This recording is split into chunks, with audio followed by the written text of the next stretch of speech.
अस्सलाम वालेकुम viewers, welcome back to my YouTube channel daily tips with Asma. आज की इस वीडियो में हम आपको बताएंगे एहतिशाम नाम का मतलब क्या है। एहतिशाम नाम का शुमार लड़कों के नामों में होता है। एहतिशाम की इब्तदाई तारीख उर्दू ज़ुबान से निकलती है।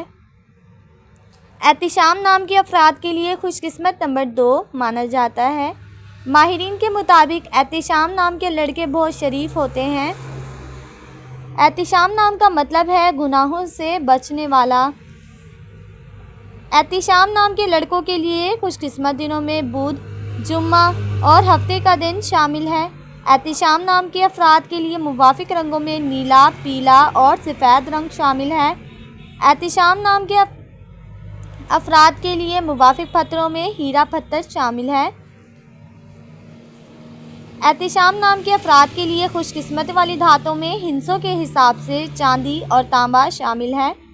फ्रेंड्स, अगर आप अपने नाम का मतलब जानना चाहते हैं तो कमेंट बॉक्स में अपना नाम लिखें। इंशाल्लाह हम आपके नाम की वीडियो ज़रूर बनाएंगे। Thanks for watching. अल्लाह हाफिज़।